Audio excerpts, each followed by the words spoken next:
The king's had enough.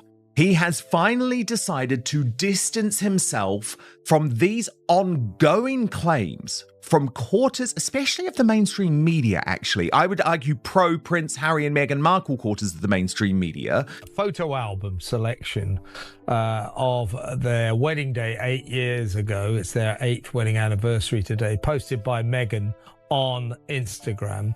I thought it was extraordinary. You know, one of the things that I always found very arrogant about Prince Harry, and you might say, well, there's many actually. Meghan, obviously, failure after failure, but Harry, who wants to give his life to charity, he's arrogant and he's lazy. To somehow protect the king by forcing William and Harry to shake hands with one another. How he will do that, I don't know. The situation inside the royal world is being described as even more tense than before, with reports claiming Prince William has allegedly gone as far as refusing to hear his brother's name spoken anywhere near him at all. A palace insider now suggests there are forces trying to push the brothers back together, but the timing of Meghan's latest public move, combined with Harry's quiet behind-the-scenes actions, is making any kind of peace look more distant than ever. The tension isn't just simmering anymore, it's boiling just under the surface in a way that feels impossible to ignore.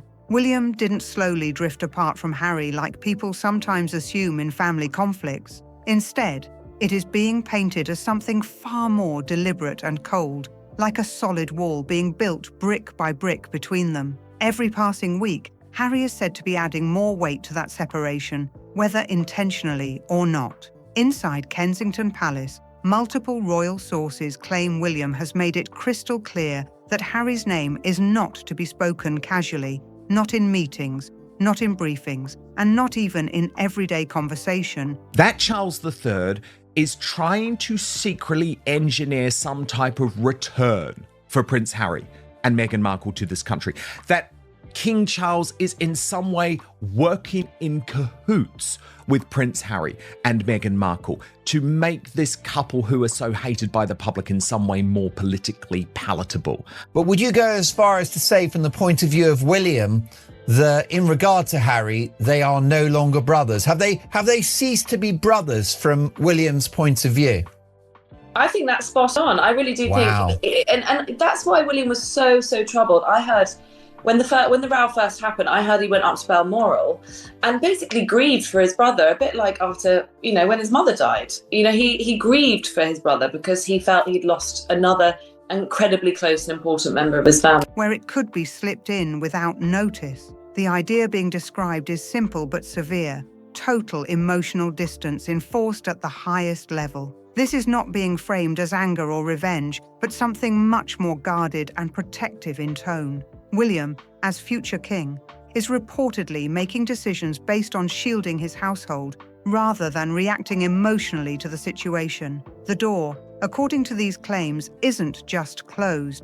It has been locked, double-checked, and left that way on purpose. That detail alone is what makes this situation feel so final and heavy. When you look at Catherine's recent years, the emotional weight being described becomes even more intense. The Princess of Wales has been through an extremely difficult period, including her cancer treatment, while public attention from abroad never seemed to slow down at all. Interviews, podcasts, and documentaries coming out of California kept circulating while she was going through deeply personal health struggles. But one insider said Theo believes that Harry and William need to be forced to shake hands and allow Charles to repair his relationship with Harry. The source adds, "I would be very surprised if Harry doesn't see Charles when he is in the UK. Theo would not be one of the many aides at the palace wishing to block a meeting.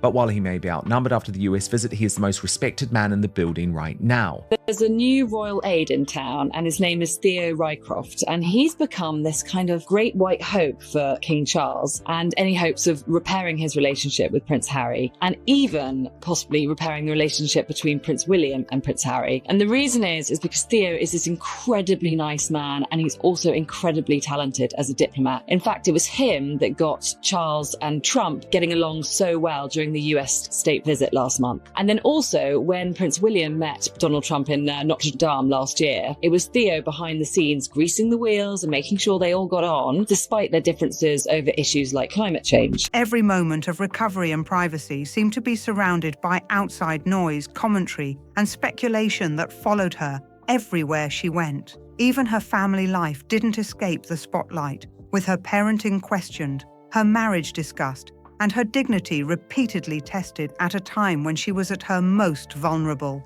William is said to have watched all of this unfold in real time, noticing every interview clip, every comment like, "Recollections may vary," and every social media post that appeared to land at sensitive moments. Each one added to a growing sense of pressure and frustration, building a picture of constant scrutiny that never seemed to ease up or fade away. The emotional toll described here is not small. It's layered and ongoing, almost like a constant background storm. So when people question why reconciliation with Harry hasn't happened, the explanation being pushed is brutally straightforward. William is being portrayed as someone focused entirely.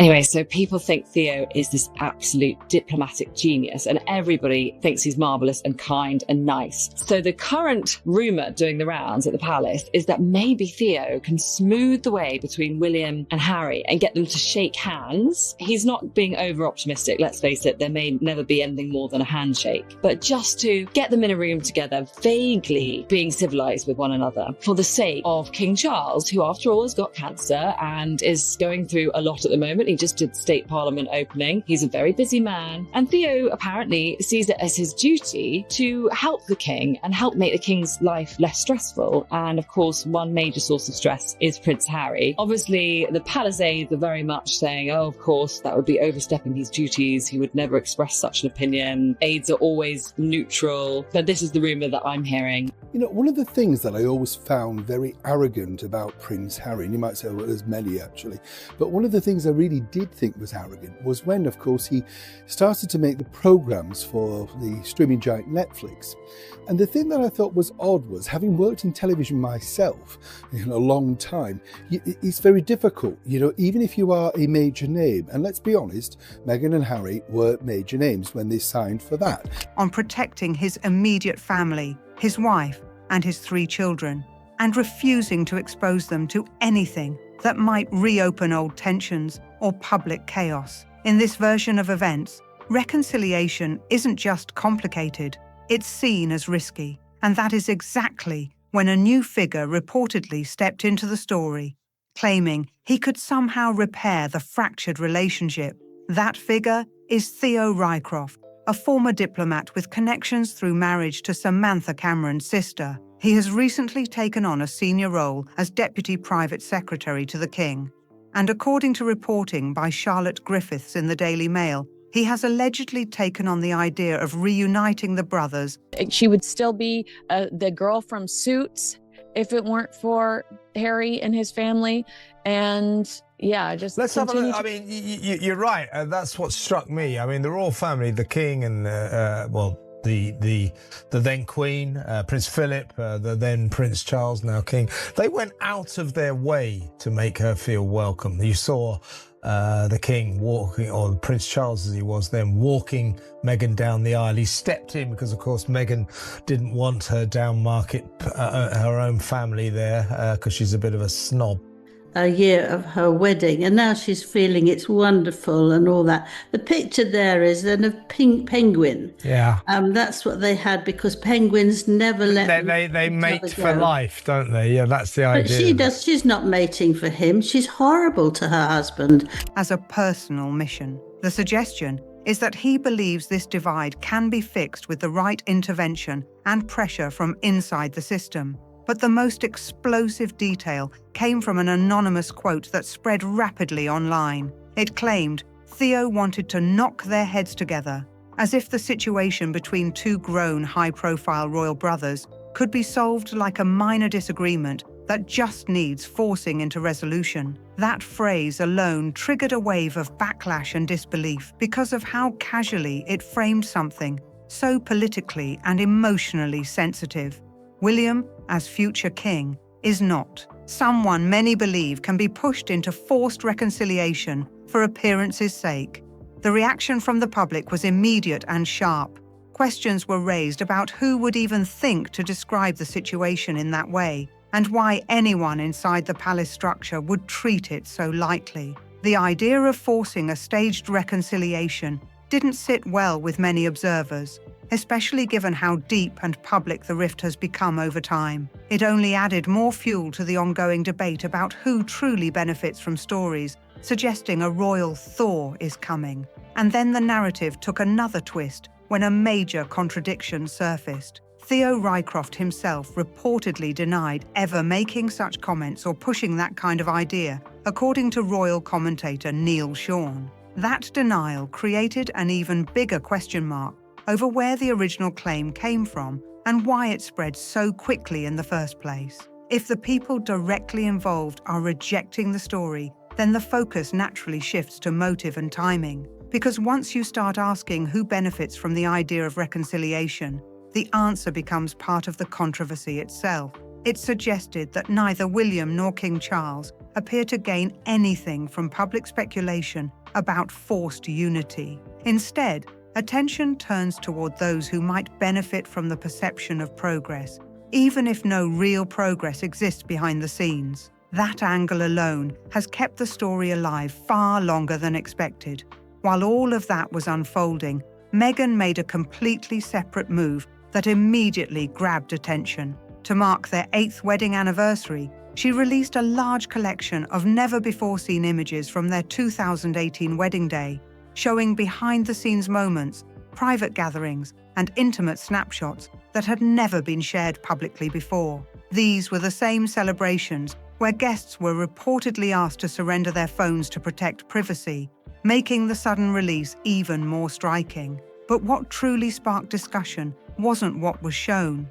It was what was missing. No visible presence of William, the best man, appeared anywhere in the collection at all. Catherine was not seen either, and the late Queen Elizabeth, who had personally approved the Windsor wedding, was completely absent from the visual narrative. Prince Philip, Princess Anne, Edward, Sophie, and other senior royals who were physically present that day were also nowhere to be found in the selection. Only King Charles appeared, and even then, only partially, just the back of his head as he escorted her down the aisle. That specific framing drew attention because it reduced a major royal figure to a background presence rather than a central part of the moment. It created a version of the wedding story that felt visually selective, almost like pieces of the official history had been carefully edited out. And then another detail reignited discussion among royal watchers. Weeks earlier, observers noticed that King Charles had quietly removed the Harry and Meghan wedding photo from display at Clarence House,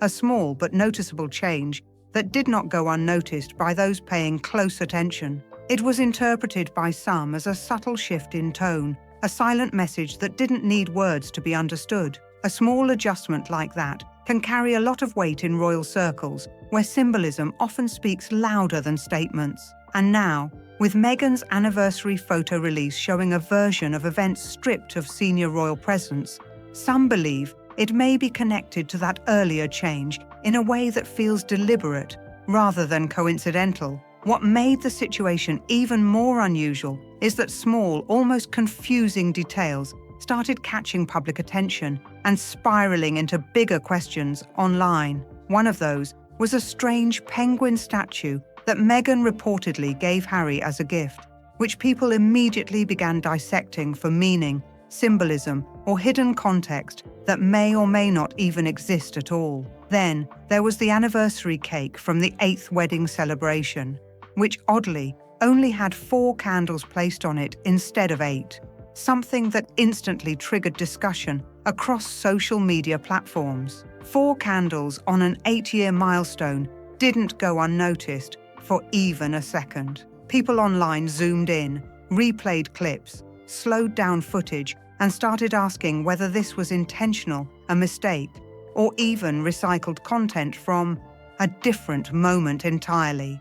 Some speculated it might have been an old video reused for presentation, while others insisted it was simply a production oversight that spiraled into something much bigger than it actually was. But regardless of the explanation, the overall impression it created was already out there, and it didn't feel like a simple anniversary celebration to many viewers. Instead, it started to feel like something staged, something carefully assembled, almost like a performance designed for public reaction rather than private meaning. And just when that conversation was still building, another layer dropped that shifted attention even further. The anniversary post wasn't even the most controversial or surprising move that week, because only days before it, Meghan had already travelled to Switzerland to deliver a major speech in Geneva. The topic she addressed was serious and emotionally charged: online safety, digital harm, and the impact of social media on children.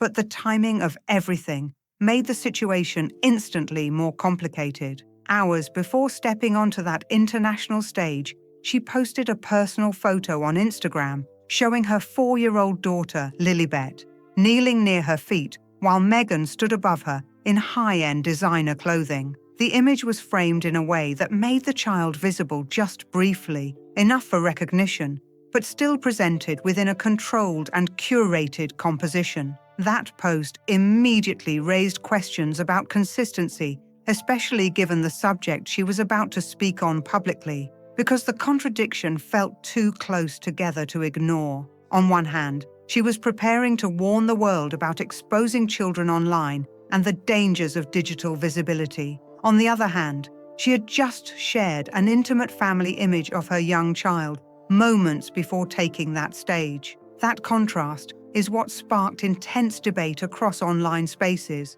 with critics and supporters interpreting it in completely different ways. Some called it tone-deaf, others called it harmless, but the discussion spread rapidly. One headline from the Daily Mail captured the reaction in a blunt and striking way, describing it as breathtaking hypocrisy, a phrase that immediately fueled even more commentary and disagreement across media platforms. But the controversy didn't stop at the post itself. It followed her directly into the event in Geneva, because the speech itself became another focal point of discussion. Meghan stepped onto the stage to deliver what was expected to be a powerful, emotional address about protecting children from online harm. But what reportedly unfolded did not match the scale or energy that many anticipated. Reports and images from the venue showed what appeared to be a surprisingly small audience, with visible empty seating and wide gaps throughout the space. That visual alone quickly became part of the wider narrative. Some observers noted that there seemed to be only a modest number of attendees, while others pointed out that portions of the background appeared unusually sparse. A few online comments even joked that part of the crowd looked more like people waiting nearby, rather than a packed audience engaged in a major global speech. Whether exaggerated or not, the imagery spread quickly and shaped public perception of the event. And that's where comparisons started to form almost instantly, because in the same time frame, Catherine, the Princess of Wales, was seen travelling through Italy, where she was reportedly met with large, enthusiastic crowds. Videos and images circulating online showed thousands of people gathering, cheering, and lining the streets during her appearances. The reception was described in glowing terms, with many highlighting her calm presence and natural connection with the public. The contrast between the two moments became a major talking point online. On one side, Meghan's event in Geneva was being discussed for its quieter atmosphere and mixed reactions. On the other side, Catherine was being celebrated in Italy with visible public enthusiasm and strong media praise. The difference in scale and reception fueled ongoing comparisons about popularity, presence, and global appeal. And while all of that was circulating online, another moment added to the overall narrative.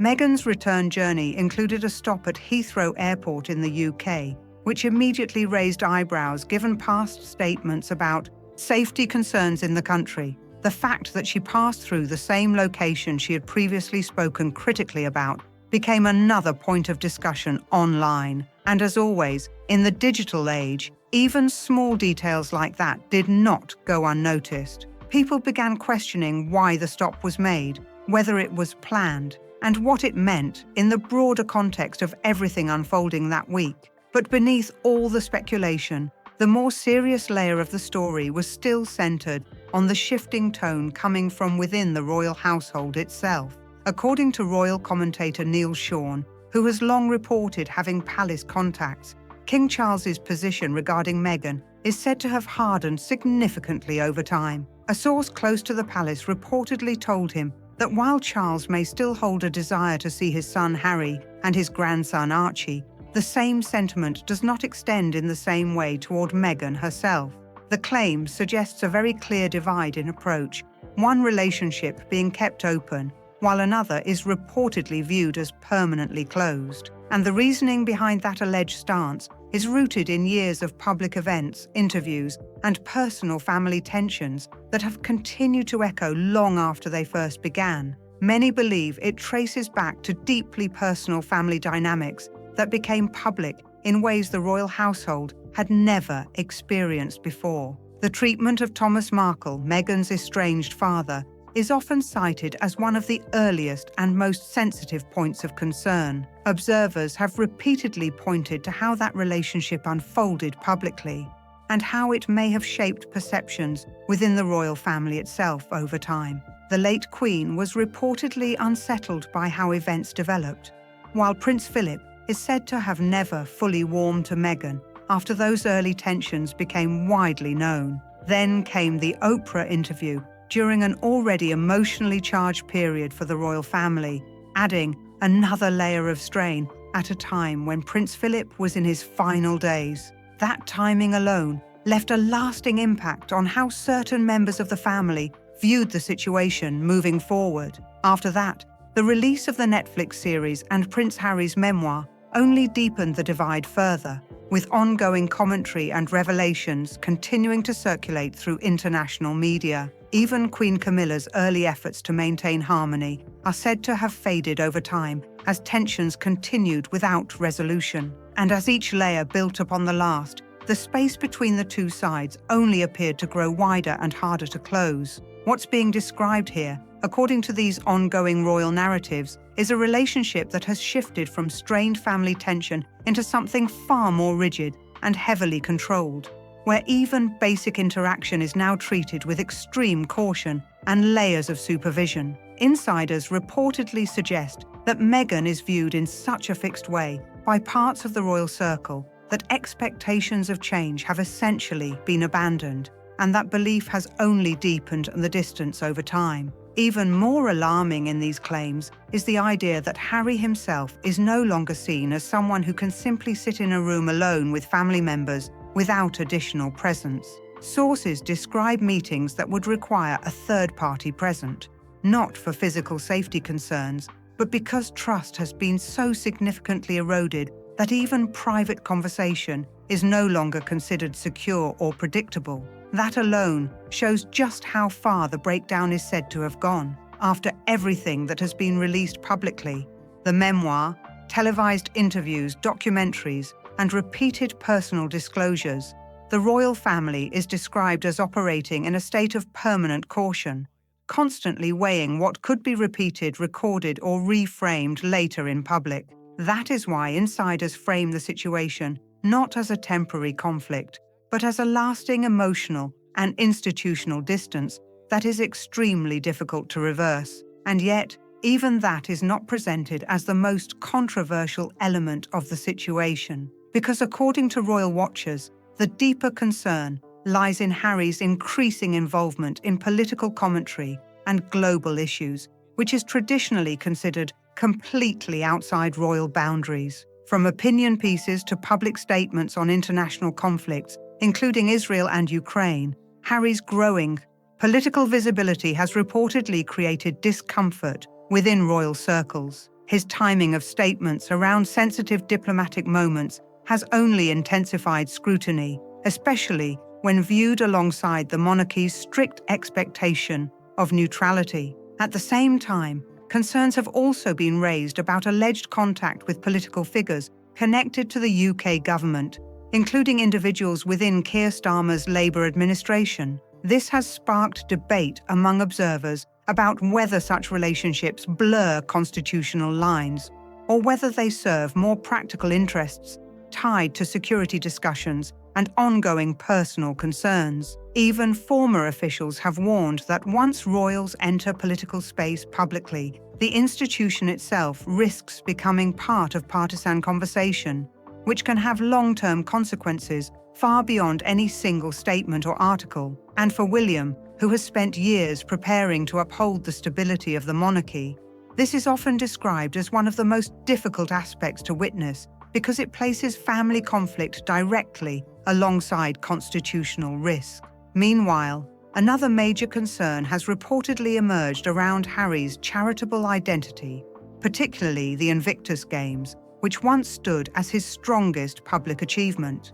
Reports surrounding the 2027 Birmingham Games suggest fundraising has fallen significantly short of expectations, with only a fraction of the projected funding reportedly secured so far, raising questions about long-term sustainability. Some board-level changes and resignations have added to uncertainty, and certain veteran voices have expressed disappointment with how past events unfolded, feeling that attention shifted away from participants and towards celebrity presence during key public moments. That perception has reportedly affected enthusiasm and support in some circles, creating additional pressure on the organization's future direction. Because of that, quiet discussions have reportedly begun about whether other public figures might eventually take on a more visible role in veteran-related charity work in the UK. One name mentioned in commentary is Mike Tyndall, who is widely regarded as grounded, approachable, and closely connected to both William and Catherine through family ties and long-standing trust. His involvement in sports and charity initiatives has positioned him as someone capable of representing that space in a very different tone. Less global spotlight, more grassroots connection. And that possibility alone highlights how much the landscape may be shifting behind the scenes, where roles once associated with Harry are now being reconsidered or redistributed. When all of these developments are placed side by side, a larger narrative is being constructed about distance, trust, and institutional boundaries becoming more defined than ever before. Meghan's controversial public posts, the selective anniversary imagery, Harry's political commentary, and concerns around Invictus funding are all being framed as part of a wider pattern that reinforces separation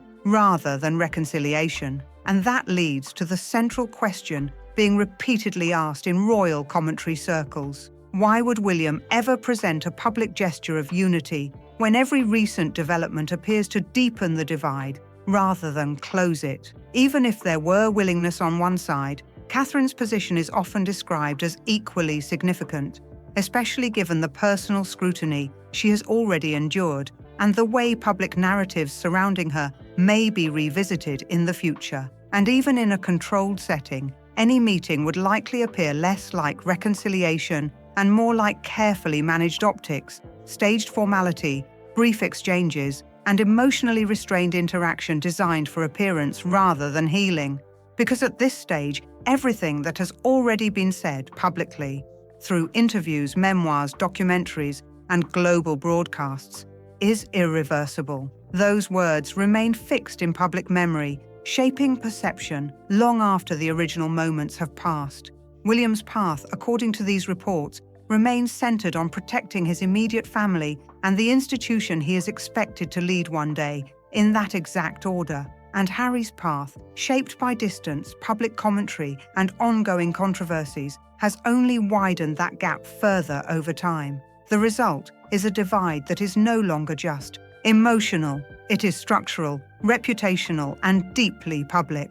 No single meeting, no diplomatic effort, and no curated image appears capable of fully bridging it at this point. The brothers may still share blood, but the lives they lead now operate in completely separate worlds. And with that, the situation closes on a note that feels less like a pause and more like a permanent shift in direction. Don't forget to like, comment, and subscribe for more updates on this developing story.